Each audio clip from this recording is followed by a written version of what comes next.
La Grande Guerra, un conflitto sanguinoso che ha attraversato la nostra storia, i nostri luoghi, imprescindibile passaggio che ha tracciato il nostro esistere. Il fronte passava lungo la pedemontana veneta, la trincea, una realtà che hanno vissuto su due linee opposte, sia italiani che austriaci. E la musica è stata una componente essenziale per sopportare la paura, il dolore, ma anche per sottolineare quello che c'era oltre la guerra, durante la guerra.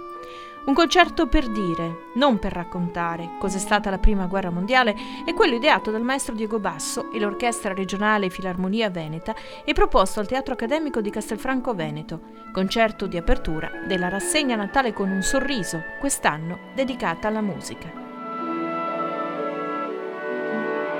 Inno di Mameli, inno austriaco a confronto e poi un medley di brani evocativi, comprese le melodie di Ennio Morricone. È un percorso, come ci diceva prima Elena, dove ci abbiamo spaziato per dire, quindi ogni brano, dopo un pensiero c'è la musica. Che esprime il pensiero che viene detto prima del brano, quindi la guerra delle donne, la madre, la donna come madre, quindi la madre dell'alpino. Brani che hanno una valenza titanica, no? Una forza, non una vena nostalgica e nemmeno drammatica e dimessa, perché la musica deve anche servire a spronare. Sì, sicuramente non sono brani di accompagnamento, sono brani importanti, sono brani forti. E quindi questa è stata anche la scelta di questo progetto, no?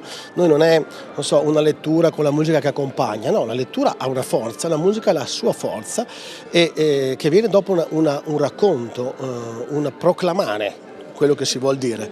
Quindi non andiamo a raccontare quanti morti, le battaglie, insomma la storia c'è già, vogliamo dire, no? Quindi è un nostro pensiero musicale e letterario su quello che è stata la Grande Guerra, 100 anni di Grande Guerra, per farci riflettere. Non possiamo, diciamo tutti ormai la sappiamo la storia. Spartiti e testi, parole note in un intreccio di emozioni, suggestioni, ricordi, ma per lo più riflessioni. Le parole racconteranno alcuni capitoli della guerra che non entrano mai direttamente nei libri di storia. Penso per esempio ai grandi balzi avanti che ha fatto la scienza, alle invenzioni, ma penso anche ad un modo di raccogliersi intorno all'amore che è stato il bacio patriottico. Parleremo anche di Hemingway, che qui ha passato l'inizio della guerra ed è stata la sua grande avventura giovanile, quella da cui poi ha imparato la vita, e di molti altri intellettuali americani che sono arrivati qui sul Basso Piave. Parleremo di donne, perché la guerra è stata un teatro privilegiato per le donne, perché le donne hanno potuto assumere dei ruoli che fino ad allora erano propriamente maschili. Quindi non racconteremo soltanto le battaglie, o meglio, le racconteremo in minima parte. Chiaro, dietro tutto questo c'è quel carico di morti, di feriti, di dolore e di tragedia, però la guerra è una pagina molto ampia, per cui non siamo qui né per celebrare né per raccontare, perché la guerra non è una favola, ma per dire la guerra, dove in questo dire c'è anche un po' una denuncia o comunque una presa di coscienza dei fatti, c'è molta cronaca. Dire la guerra del passato aiuta a comprendere anche la tensione contemporanea. Quanto ricordare la guerra di trincea può far riflettere anche alla luce di questa necessità che la cultura sia lo strumento, no, per combattere questa guerra contemporanea? Certamente il concetto di guerra si può declinare in molti modi. La terza guerra mondiale, come vogliamo chiamarla, ha delle caratteristiche che ovviamente sono molto diverse dalle guerre precedenti. Però ricordiamo che la prima guerra mondiale è stata in assoluto la guerra più sanguinosa della storia dell'umanità, di quell'umanità. Con quello che la guerra non ci dice mai quando ne parliamo sui giornali o in televisione è il sapore che ha la guerra, l'odore, la morte, la sofferenza fisica, quella profonda.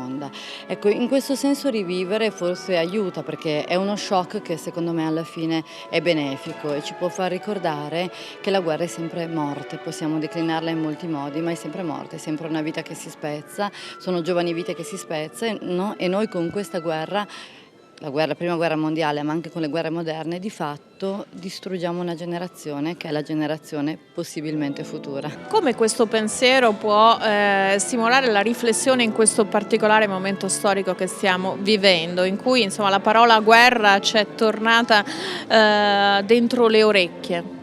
Ma io credo che se tutte le persone ascoltassero una musica, forse non riuscirebbero a fare quello che hanno fatto. Quindi se io consiglio a tutti vivamente a una persona prima di andare in crisi, di arrivare, perché poi una persona che fa quello che è stato fatto in questi ultimi periodi vuol dire che è una persona che a me fa pena, una persona che soffre moltissimo, perché c'è una sofferenza dietro a tutto questo. Io credo che la musica sia un veicolo. Tutti noi abbiamo ascoltato musica nei momenti tristi, nei momenti allegri, quindi il mio pensiero, che le dico io è questo: prima di fare delle cose ascoltate la musica e speriamo che la musica, come io credo, come noi crediamo, che la musica possa fare il miracolo di fermare questa situazione che si è creata in questo momento.